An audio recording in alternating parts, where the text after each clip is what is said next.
AI never sleeps, and this has been yet another insane week. We have a new AI that can control the camera movement and the movement of objects in videos. We have another one that can create an entire 3D world just from one image. We have a new AI that can identify anything in medical images. FLUX has released some exciting new image editing tools, plus we have a new open source model that's as good as OpenAI's flagship O1 model, and a lot more, so let's jump right in. First up, this tool is pretty amazing. It's called AnimateAnything, and just from one image, you can create a video and control the camera movement as well as the movement of objects in the image. So first, here are some examples. Let's say we have this image of a bear, and if you want to control the entire camera movement, well, you just need to drag this camera icon somewhere to over here, for example, and this is what you get. Or if we have this panda image, and if you drag the camera like this, here's the result. Or let's say we have this image of a sheep, and then if the camera trajectory is like this, here's the result. Here are some more examples. So let's say you're starting with this image of a goat, and then if you draw the camera trajectory to be like this, here's what you get. Here are some landscape photo examples. So if the camera movement is like this, here's the resulting video. For the most part, the video remains very coherent. And here's yet another example. So if this is the starting image, this is the resulting video. Plus, you can specify movements like zooming and panning, as you can see here. And again, it's able to generate these videos just from one starting image. Now, controlling the camera movement isn't the only thing you can do. You can also control the movements of any object within the video, again by drawing trajectories. So if you're starting with this plant image and you draw these upward arrows from the plant, then it makes the plant grow like this. Or let's say you're starting with this rose and you draw these arrows inwards into the center of the rose, then it kind of makes this rose shrivel up. Or here's another example. If you draw these arrows outwards from the flower, then it makes the flower expand. Here's another example. So let's say we have this cute little lion cub, I assume, and if you draw the arrow like this, here is what happens. Or let's say you have this tiger photo and you draw the trajectory like this. This is what you get. And that's not all you can do. You can also use a reference video of someone talking and map their movements onto a new character. Now, I don't think this function is as good as Live Portrait, which I featured earlier on my channel, and this is currently the gold standard if you want to animate a face with a reference video. If you haven't heard of Live Portrait before, see this video where I go over the installation and how to use it. But anyways, back to AnimateAnything, it's still nice that they've included this lip sync function within this video editing tool. So think of this not only as an image to video generator, but it also includes camera control, movement control, as well as lip sync. And if you compare this new method with existing methods, it seems like theirs does a lot better at maintaining the consistency and natural motions of objects in the video. Here are some additional examples comparing AnimateAnything to competitors. So as you can see, AnimateAnything is overall more consistent and the movements are a lot more natural.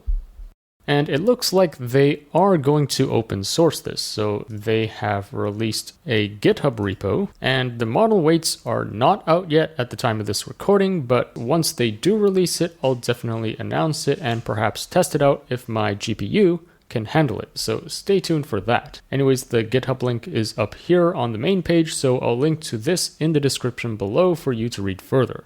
Next, we have this new AI called Generative World Explorer, or Genex for short, and this is really neat. It can basically generate an entire 3D world just from one image. So you might be wondering, why? What's the use case for this? Well, imagine you're in a new place and you want to explore around. When you're doing this exploration, humans tend to imagine what's around the corner or what's on the other side of the wall. we can mentally explore the world based on our imagination, and this helps us make better predictions and predict what to avoid or where to turn next. Well, robots currently don't have this imagination ability, so Genex is an AI that can do something similar to human spatial imagination. It generates a virtual world and lets the computer explore it mentally. In a simple sense, this model takes a single image and then generates a whole video sequence of what might happen next. For example, if you show Genex a picture of a street, it can generate a video of what you would see if you walked down the street.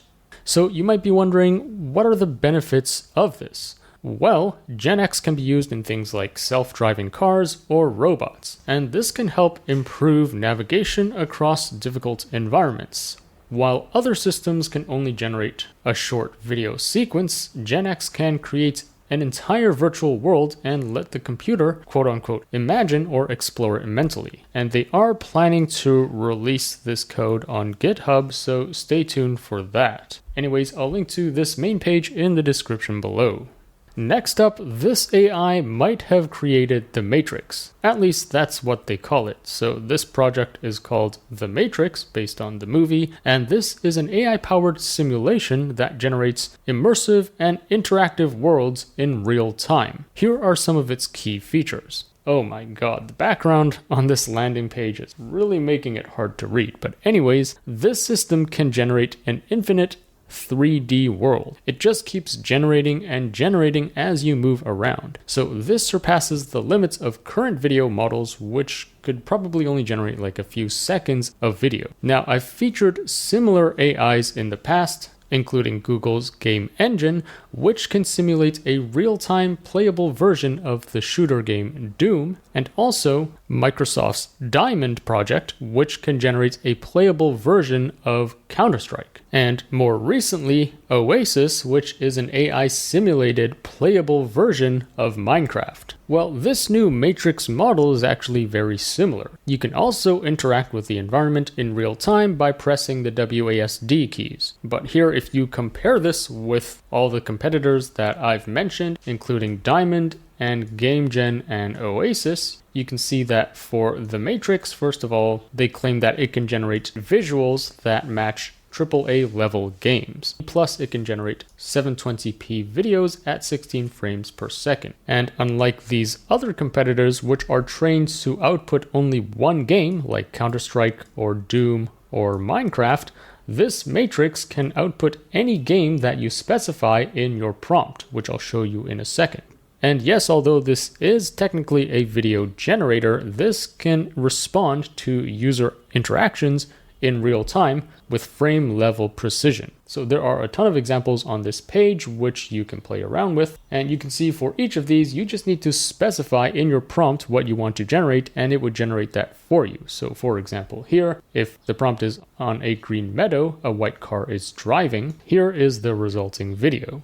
Or if the prompt is in a barren desert, a white SUV is driving, this is what you get. And notice at the bottom here, you can also control this video using the WASD keys. And it's not just limited to car driving videos. So here, if the prompt is a city intersection that blends modern and classical architecture with tall beige skyscrapers, classical low-rise buildings, etc., etc., this is what you get. Now notice that the buildings and the cars aren't great in this example, but this is a glimpse of the future where you can just prompt this AI to generate any video game you want and it would do it. Here's another example. The scene takes place in a futuristic urban environment with brightly lit skyscrapers exuding a cyberpunk ambience, etc., etc., and this is what you get. Here's another example. If the prompt is, the video shows a figure in a traditional cowboy costume riding a horse slowly along a snow-covered river surrounded by spectacular snowy mountains and trees, etc., etc., this is what you get. Notice how the horse walks on the ground. This is not completely accurate, but this is a prototype. This is a glimpse of what the future of video games could look like. So think of this as like a real-time video generator, which is unlimited, and you can control the video in real time. But unlike other AI video game generators, which I mentioned previously, those are only trained to output certain games like Counter-Strike or Doom or Minecraft. But this Matrix one can output anything you specify in your prompt. And the authors mentioned that the code is coming soon along with a playable demo, so stay tuned for that. Next up, we have a new AI image editor by Bytedance called SeedEdit, and this is really powerful. This allows you to edit any photo with just a prompt, as you can see in these examples. Now, in the span of a few weeks, I've actually talked about a lot of these AI tools that can edit images just by prompting. For example, we have OmniGen, which does pretty much the same thing. So if you prompt OmniGen to remove this woman's earrings and replace this cup with a glass filled with sparkling iced cola, this is indeed what you get. Now, OmniGen is already out, so see this video for a full installation tutorial and review on OmniGen. We also have Ace by Alibaba, which also does the same thing. You can edit images simply by prompting it. And then last week I featured NVIDIA's Addit, which again does the same thing. So if this is your original photo and then you prompt it with add the NVIDIA logo on the wall, that's exactly what it does. Or if this is your input photo and you prompt it with the tennis player wearing a headband, it indeed adds a headband to the tennis player. Here, if you want to get this sheep wearing boots, well, that's indeed what it does. Or if this is your input image and the prompt is a man sitting next to a table, this is what you get. Anyways, back to this new SeedEdit tool, here are some examples. So let's say the input photo is this corgi, and then if you prompt it with let it be flying over the ocean, this is what you get. Or if the input photo is this kid and the prompt is close his eyes and smile, here is the result. Pretty impressive. Here, if the input image is this cozy house in the forest, and the prompt is the house is above the sky, fantasy style, here's the result. Pretty impressive. This is also really good for relighting. So let's say you have this photo of a girl and the prompt is studio light from the left side. Here is the result. How cool is that? You can also change text in the image. So if the prompt is change the words to cheap price, voila, it does exactly that. And then here, if you prompt it with make it a wizard, that's also what you get. So it also works well with these like 3D Pixar style photos. It can also remove multiple objects in the photo and change the time of day. So if this is your input photo and the prompt is empty street in a quiet night, this is what you get. Pretty impressive, I must say. And it also can copy the style of the image very well. So let's say you have this polygon style image of this rabbit, and then you prompt it with replace the rabbit with a fawn. That's what you get, and you can see that it preserves this polygonal style.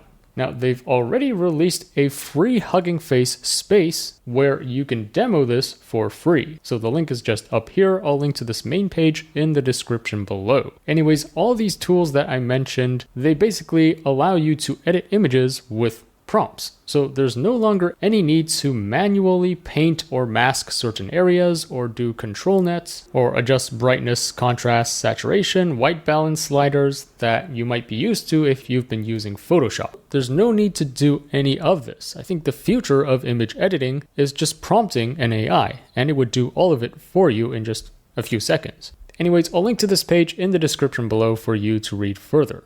Next up, Microsoft has released this really cool AI called BiomedParse.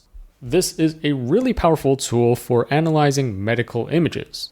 Now, medical images like X-rays or MRIs are of course really important for diagnosing diseases and discovering new treatments. But analyzing these images is a really complex task. It requires recognizing objects in the image, like tumors, and then you also need to detect their locations and segment them from the rest of the image.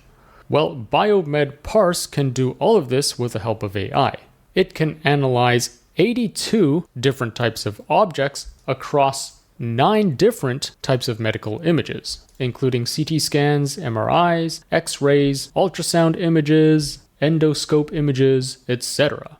So here are some of its features. It can do segmentation just by prompting it. So segmentation is just identifying the area in the image of whatever you specify. So for example, here, if the prompt is find the whole tumor core, you can see that on the right here, it has identified the tumor core. And then if you prompt it further with just the enhancing part of the tumor, that's what it outputs. So it's really good at segmenting the area of the image based on your prompt. But it can do more than that. So it can also detect objects, again, just from your prompt. So for example, if the prompt is lung node in this chest CT, then you can see it finds this node and highlights it over here.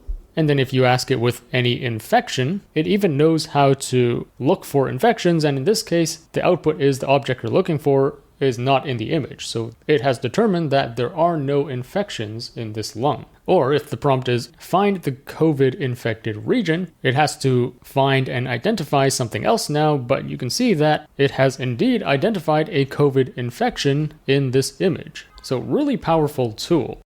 Let me tell you about this awesome tool called ChatLLM by our sponsor Abacus AI. This allows you to use the best AI models out there all in one integrated platform. This includes the latest O1 Preview, O1 Mini, as well as other state-of-the-art models like GPT-4o and Claude Sonnet 3.5. Plus, they have a new Route LLM feature, which automatically picks the best LLM to use based on your prompt.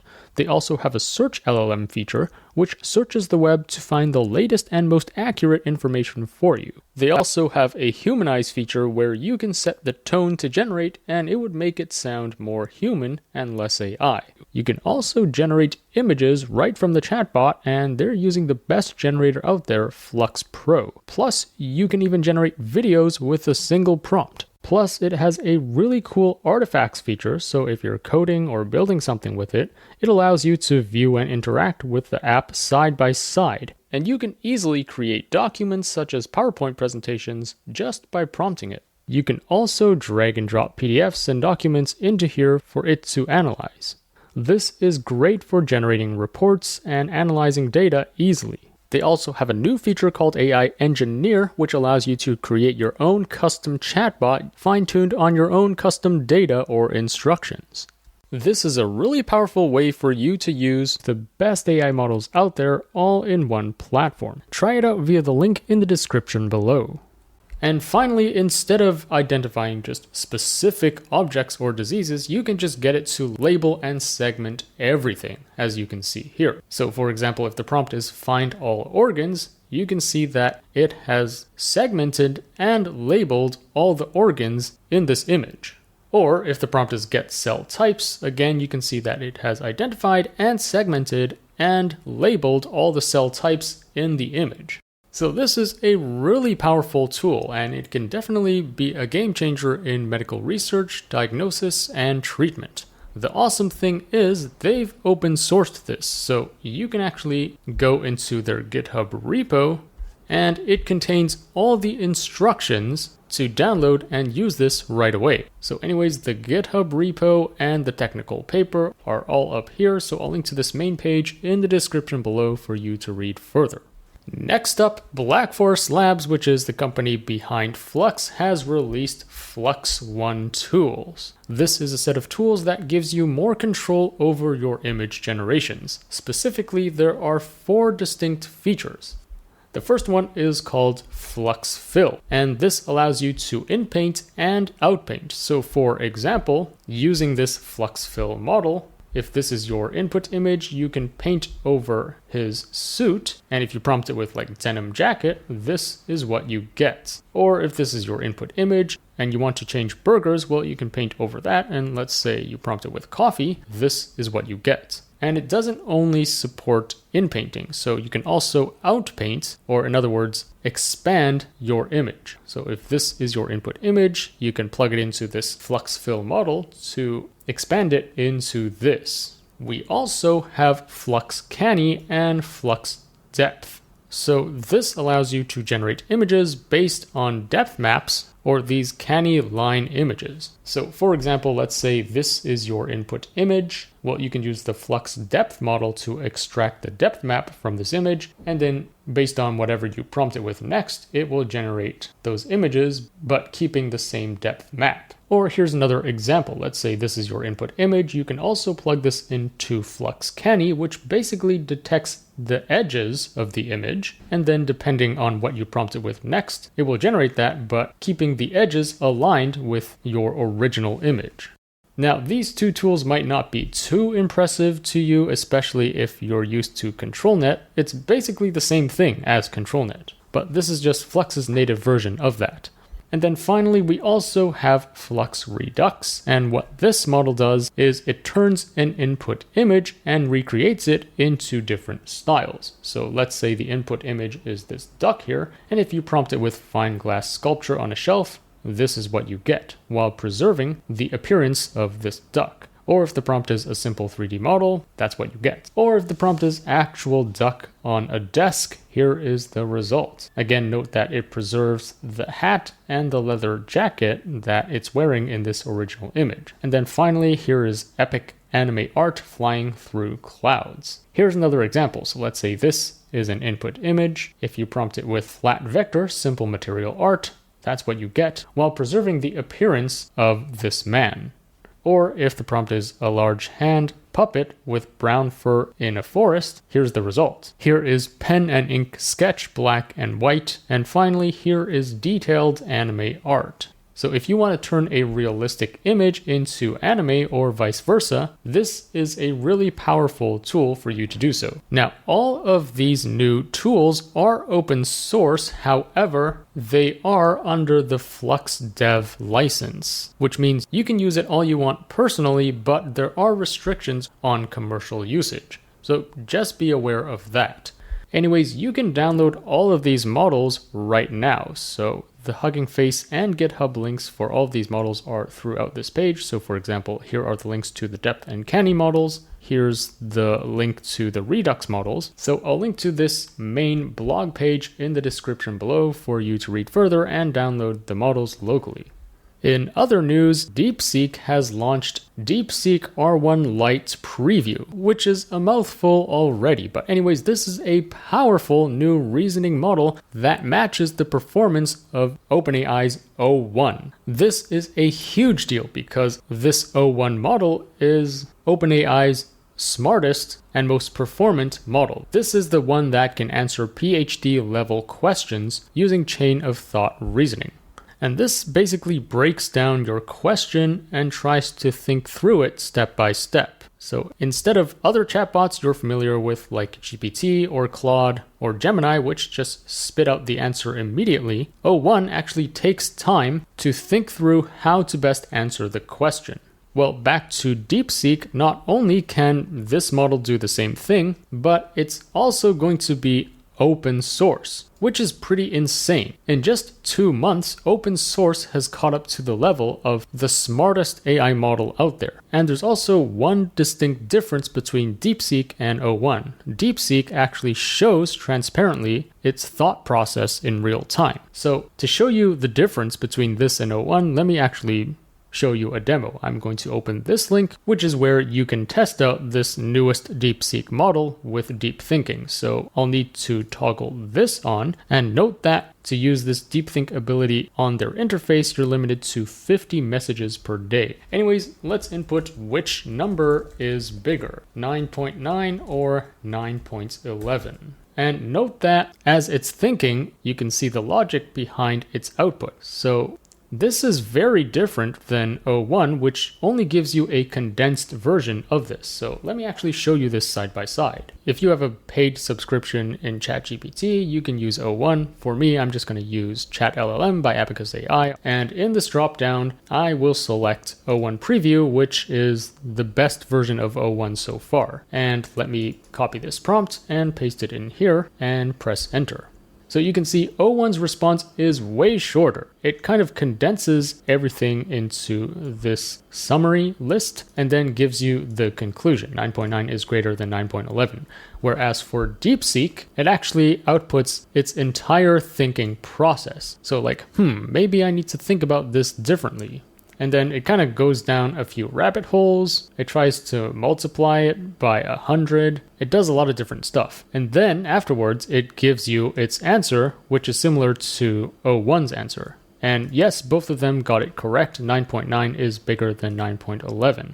Now, this is a pretty easy question, but you can see for like PhD level questions, which require a lot of logic and reasoning, you can see how looking through its thought process can actually be very helpful in, troubleshooting or helping you determine what steps to take next. Whereas you don't really see this output in O1's response. Now, here's the crazy thing. Across some of these benchmarks like AIME and math and code forces, this DeepSeek R1 Lite preview actually beats O1. Especially in this math benchmark, it beats it by quite a large margin. This is absolutely insane how just in the span of 2 months, this Chinese company has actually built a model that is as good as OpenAI's flagship model. Plus, they are going to open source this. And note that this is just the Lite and preview version, so who knows how good the full version is. Anyways, I will link to this page in the description below, which includes the link here where you can test this out using their interface.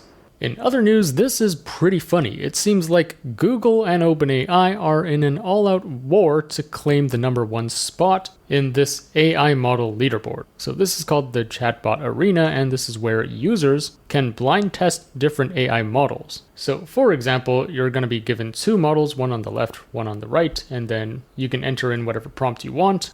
And then after entering a prompt, both of them will spit out an answer and you need to vote on which one you prefer. So after a ton of these user votes, we get this leaderboard on which AI models are most preferred or which have won the most times. So just last week in my news video, I mentioned that Google released a new model called Gemini Experimental 1114. So that's just on November 14th. And that rose to the #1 spot on the leaderboard, at least for last week. Well, this week, OpenAI released their new iteration, which is called ChatGPT 4o Latest 2024 1120. What a bloody mouthful. I mean, it's not going to be ChatGPT 5o or 4o version 2 or whatever. Now they just call it 4o Latest with a date. So, the naming convention is just all over the place. But anyways, that was just ever so slightly better than this new Gemini version, and ChatGPT was again at the top of the leaderboard.